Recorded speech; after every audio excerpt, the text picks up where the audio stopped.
This episode is in partnership with Authority Magazine. Authority Magazine, a Medium publication, is devoted to sharing in-depth and interesting interviews featuring people who are authorities in business, pop culture, wellness, social impact, and tech.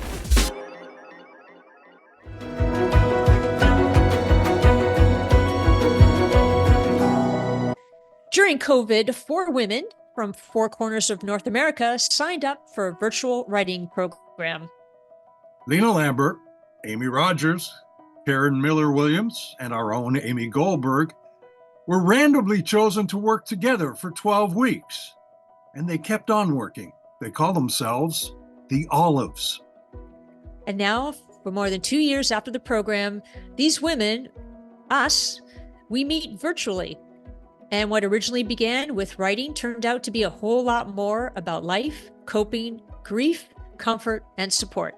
Something a little different today. Ladies, or should I say Olives, welcome to Believe in People.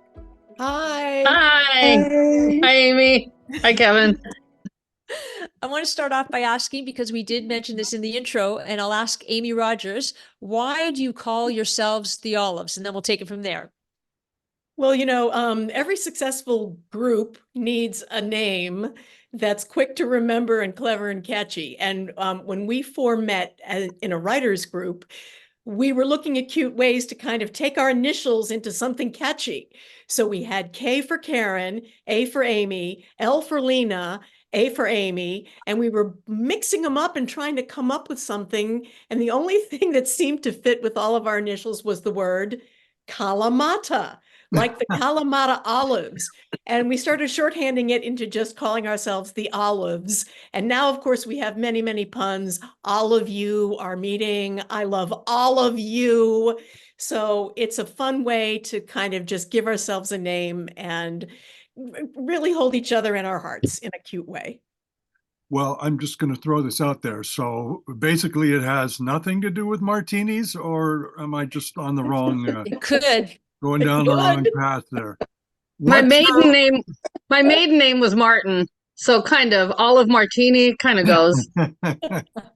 What you met in a writing group during COVID, is that correct? And if that's the case, has that helped you perhaps bond a little more closely than you would have otherwise? Lina. I would say it did for me, because I felt very isolated and alone during that time, and I needed the camaraderie from other writers and some inspiration, and it helped make the 4 corners of the world literally come a little closer to me, and felt like I could jump into Amy and Karen's living room and their portions of the world, just like this. It's kind of amazing what Zoom can do.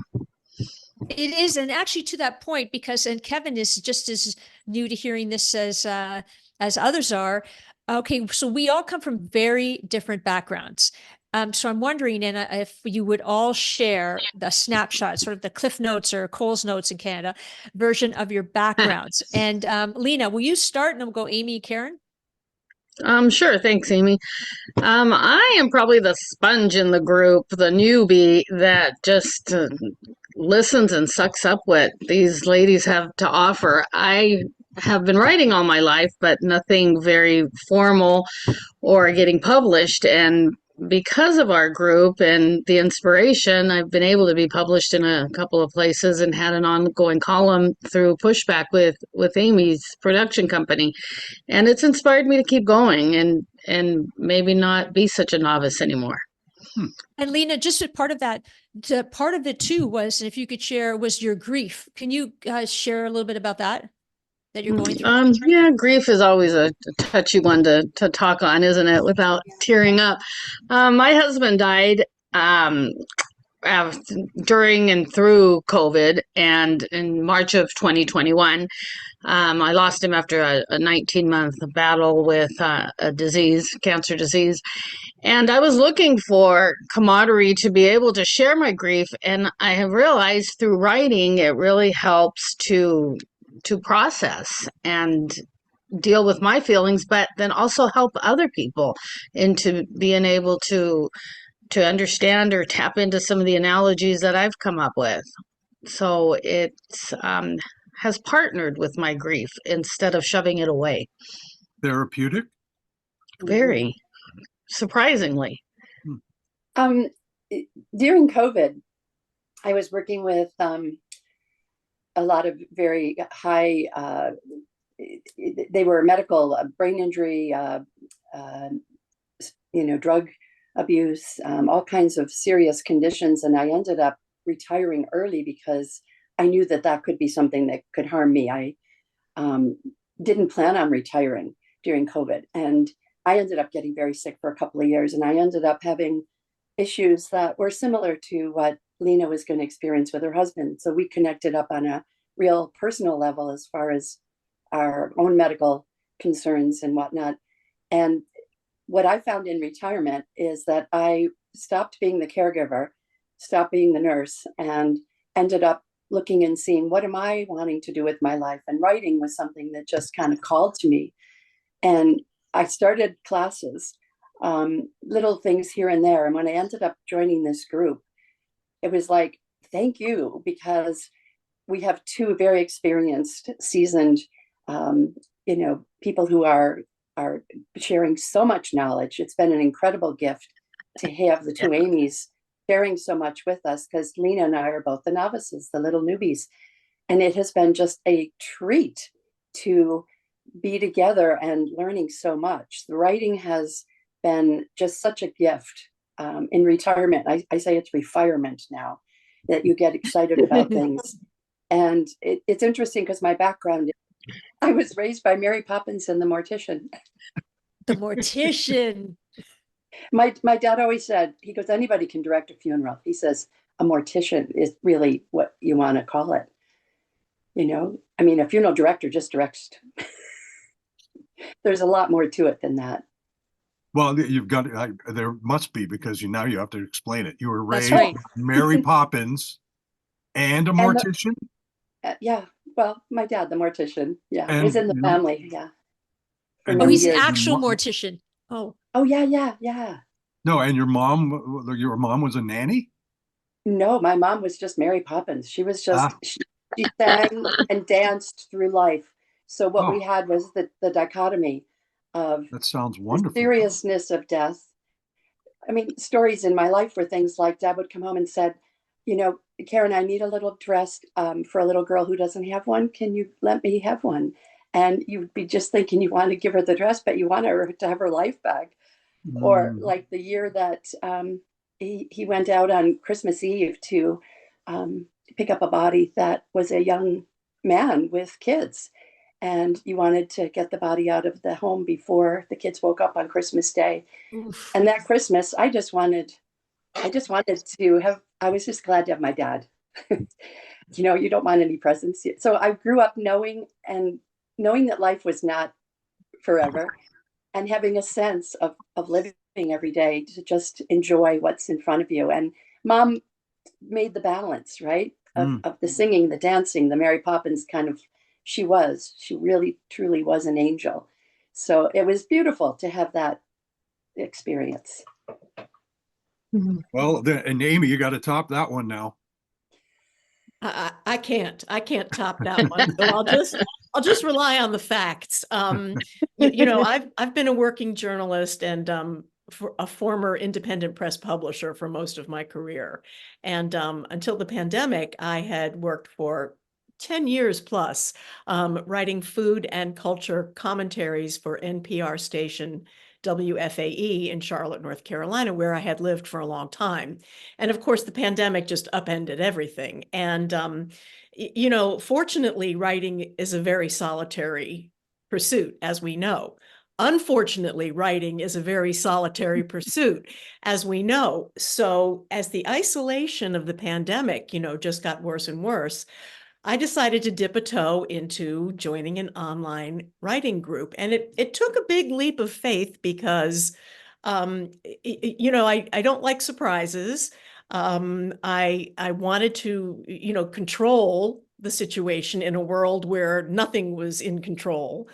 So I signed up not knowing who I'd be matched up with in this online writing group. And here's the result. It's these three other tremendously talented, amazing, generous, hilarious, adorable, wonderful, brilliant people that I have come to just that just reside in my heart now as people I trust, people I love, people whose advice I seek, people who I would do pretty much anything for.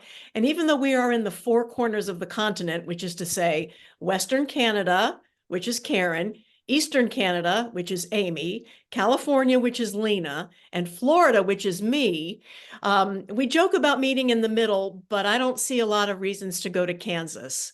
We're going to figure out a way to get together in real life, because pretty much every week for 2 years now, we have been meeting online to share writing advice, but also to support each other through what have turned out to be awfully turbulent times individually, in our communities, in our country, on our planet, so it's just turned out to be a wonderful gift at the perfect time. So it goes way beyond the writing. I guess that's where I'm going to like scratch a little bit deeper, but everyone needs camaraderie, as we've heard, and but in a time where it was so dark, it was frightening, those years, and this, I mean, must have let you know that you weren't all alone out there, despite the fact you were alone in a room writing, but you weren't alone. And that for me was a real difficult thing during the COVID years and the years that have subsequent years to COVID. Everybody's afraid now. Everyone is cautious, and you're not alone. I mean, that must actually really pick you up. Kevin, one of the biggest benefits of anybody having community and connection is that we are heard, we are listened to. And people don't realize that listening is probably one of the best gifts that you can give anyone. Everyone needs to be heard. And as Amy was pointing out, we've had so many things that have happened in all of our lives, personally, as well as all of what's been going on out there. And so for us, we all look forward to that Thursday morning meeting. And it's just amazing what listening is offering, not just the support and the inspiration and the knowledge that we share, but being there for each other. Yeah. And I think too, it reinforces, we've been hearing a lot, and I've been reading quite a bit about the people being disenchanted, women primarily being disenchanted with women not supporting women.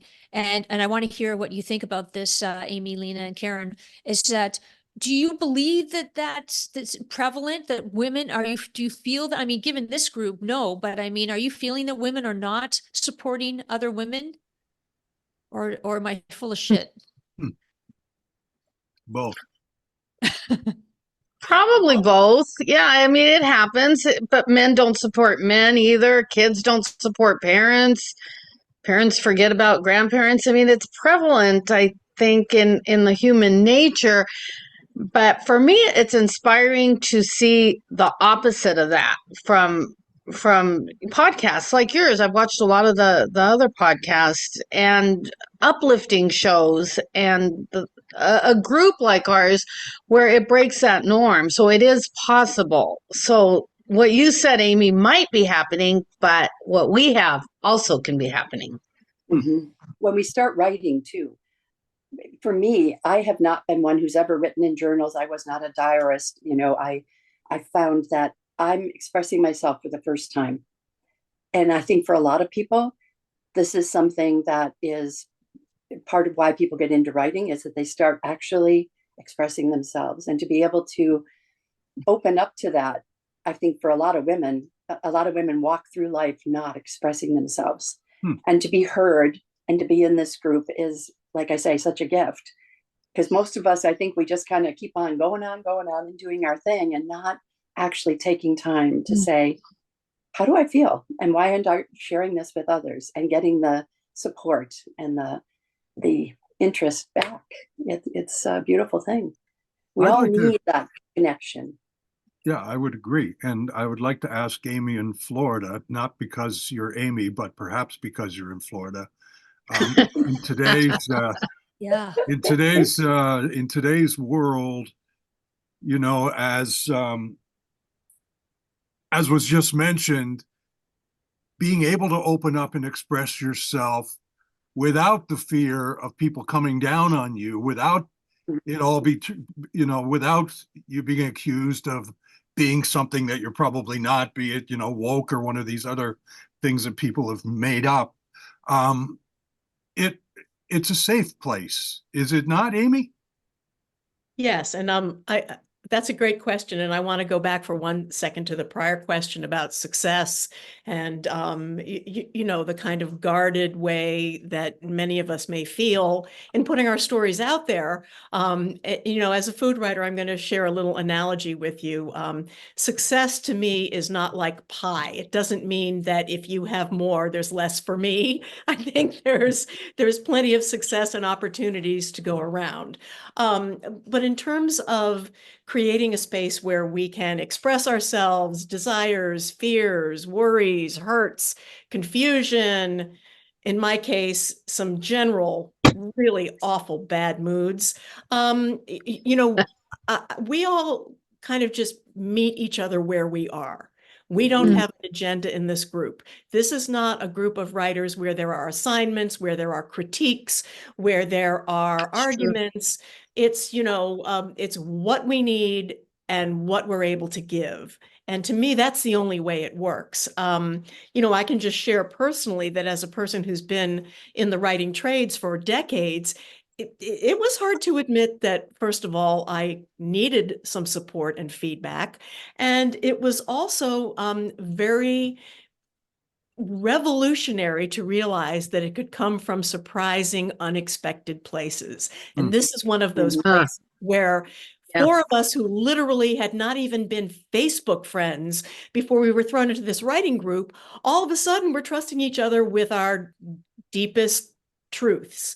And that speaks to, of course, the integrity and wonderfulness of all these individuals, but the process of just kind of being, as they say, you know, in your truth, being real and being able to give what you get and get what you give, because many of us are used to one role or the other. And this has been a really good opportunity for me to go, I can learn a lot from someone who's new at this, you know, and also I have a lot to share as someone who's been at this a long time, but that is only the tip of the iceberg of what it's all about. Really good. True. That's so true. I mean, and you think about the openness because Amy, we say Amy R and Amy G, is Amy R. What, you know, I wanted to, I had the same feelings joining this group. So this was, I think, was this 12 weeks, a 12-week program? A 12-week program. It's a 12-week program. 12-step program? It could be actually probably resulted in that. But this 12-week program was so that you would complete, I actually cannot remember, it's been 2 years, complete your writing. Mine was a book, right? Was that it? Was that part of it? It was called From Start to Finish, it was called. Yes, to start to finish. And you were working on No, Really? Yeah, you were. Yes, which this group helped me with the title. I mean, we were really, I was throwing things out there and it really helped to gel what I was doing. And it was so helpful. And you know, I was so trepidatious as to join, you know, initially joining, because it was, as Amy said, we were thrown into a group we had never met before, and we just sort of eased our way into it, you know, because we all come from very different backgrounds, and yet there's was always a common good. And so, and I think what do you think the lesson is in this, ladies? Like, I mean, is there something here for others to sort of relish in, or? That's a good question. It's a little bit of trust and luck. Like, I felt like I won the lottery with you guys, but if I wouldn't have signed up for the class and played, if I wouldn't have bought my ticket, I wouldn't have won. So it kind of has always had that sense to me that it was a little bit of trusting and luck. It's, you know, one thing I've just picked up on from Amy R, saying that, you know, you come and to give and take. And it just so reminds me of some of the other guests that we've had on this program. And from very, very, very different backgrounds. Laura Benedict in Maine runs a seafood place that was going belly up. She realized that if she gave all of her profits to charity, her restaurant filled up at night. And she was getting the money from the patrons coming in for the charity nights and giving it all away. And her phrase to us was, the more I made, the more I gave away, which was really fascinating. Yeah. Then we have Sue Gandhi, who is north of Chicago, who runs a food pantry out of her own garage. In these troubled times with so many people in traumatic situations in their lives, unemployment, not legally in the United States, many children, single mothers are particularly vulnerable in these cases. She says two things when these people come to her suburban garage looking for food and stuff. She says, "What do you need and how can I help?" Now, that probably to a lot of folks sounds completely altruistic and phony, but it isn't, is it? I mean, that's what you folks are doing every week. How can I help you? When we come on to the meeting, we never know. And if someone says, I want to learn more about this, that's what we have for the next meeting. Or it's like, we don't know when we show up. It's always kind of a not planned meeting. It's coming and saying, what do we all need this week? And it varies. And I think that's what we have to always walk into everyone's existence, not thinking we know what they need or we have an idea about where we're going. It's more coming in and seeing, where are we at today? What is it that somebody needs today? So there's this beautiful, like you say, give and take. It's us coming in, not knowing where the meeting's going to go often, So sometimes we plan on something that we want to learn about or that we're asking questions about, but sometimes it's just showing up and seeing, where are we going today? But also I'd like to add, you can certainly ask, you can request what you need. But it's never transactional. It's always just, very, I hate to use the word organic because it sounds kind of cliche, but I think trust the process that way. Nobody has the feeling of, oh my God, today's my critique day. They're going to rip me to pieces. It's never, ever that. It's never, ever that. It's, what do you need and how can I help? But with the healthy amount of, okay, here's what I need. Who can help me? Okay, and there was that time where I know I can be very annoying and said to Lina, just write it. Just submit. Just do it. She did. That's Lina. That's what she says to me too, by the way. Yeah, enough of ready, set. Why don't you go? Well, which is true, and it has helped me. You've done it to me too. So here's a little anecdote about how this group helped me. 2 years ago, I had written a very deeply personal essay about the return of Joni Mitchell to public life after she'd had an aneurysm. And it was 18 months ago when she appeared at the Newport Folk Festival. And I'd tried mightily to get it placed and had lots of lovely rejections and boatloads of crickets.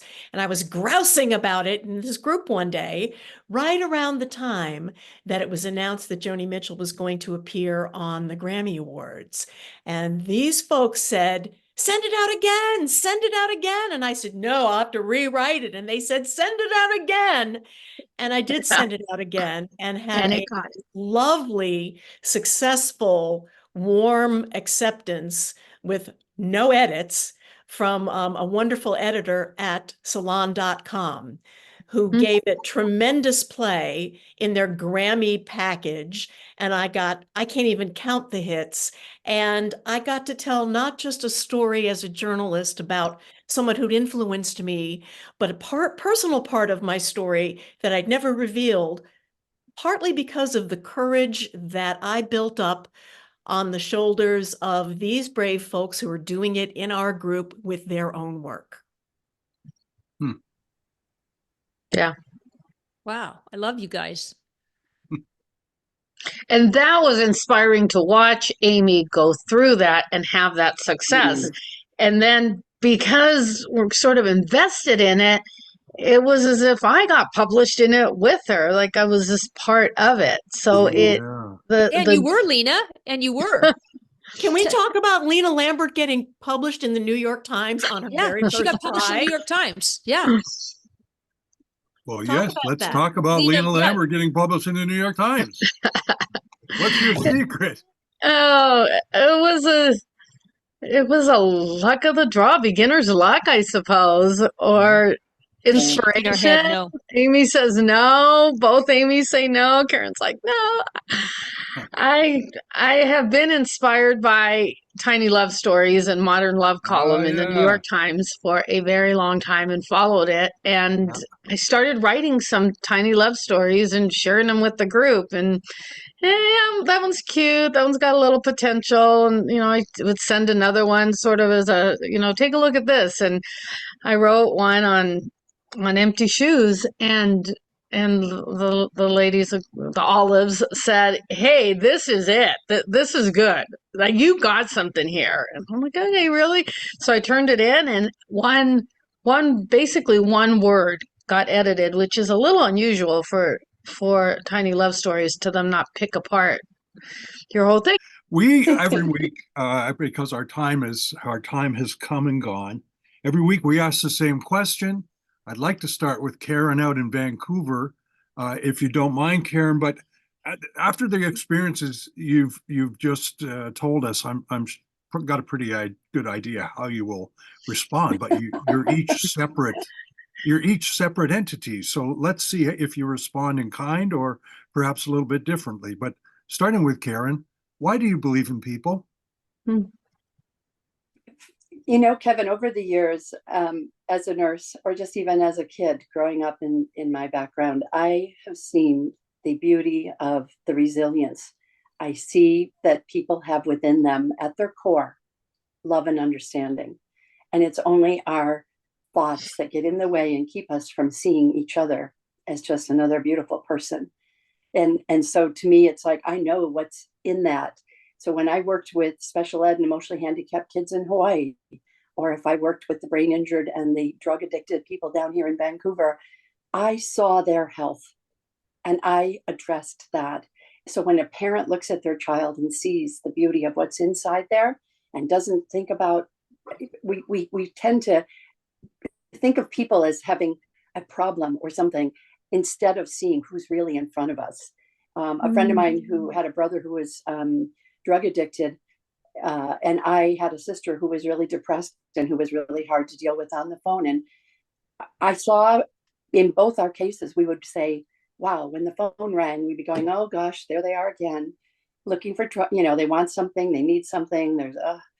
And when I stopped seeing her as this person that was a real hardship to get on the phone with, just like she stopped seeing her brother as the problem, they change too, because they're seeing what you're seeing in them. So I believe that all of us at our core are these beautiful people. And that's what we have to see when we're treating anyone, whether it's a friend, whether it's a patient, it doesn't matter.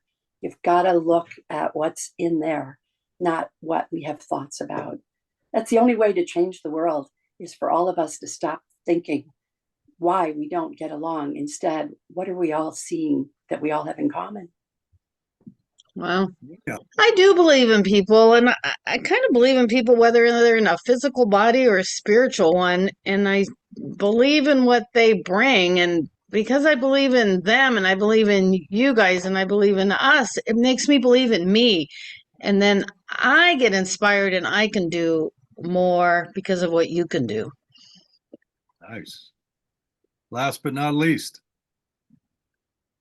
I've thought about this, and I realized that I am by no means the most creative writer in the group of us four. So I will just boil it down to, I believe in people because we're all we've got. True. To Well, I'm the happy about Olives. that. Thank you to the Olives for joining us today. To Amy, you're an olive yourself. Thanks everyone for coming out and sharing Thanks this for having inspiring us. group. Yes, thank you. Thank you very much. Thanks, everyone. See you next time. Well, Amy, thanks for including me in the group of olives. It's great. But support, friendship, trust, being open. Fabulous. Well, Kevin, you're now an official member of our group. Welcome. But we'll have to change the name. So the olives will now be something else. I can be the pit. You could be the pit. Yes. Excellent. I love that. The one thing is, when you're listening and watching this, is to not be afraid, believe enough in people to put yourself out there and to join groups, even if you're nervous about it. But it really does, you have to try it, at least go for it, because if you regret all those things that you don't do. So I just encourage people to sort of step out of their comfort zone. And if you are enjoyed this episode, this was very different than what we've used to presenting. We encourage you to subscribe, because you never know when we'll connect with the next 5 people in one podcast. So please subscribe to our podcast, Believe in People. Thanks, everyone. Bye-bye.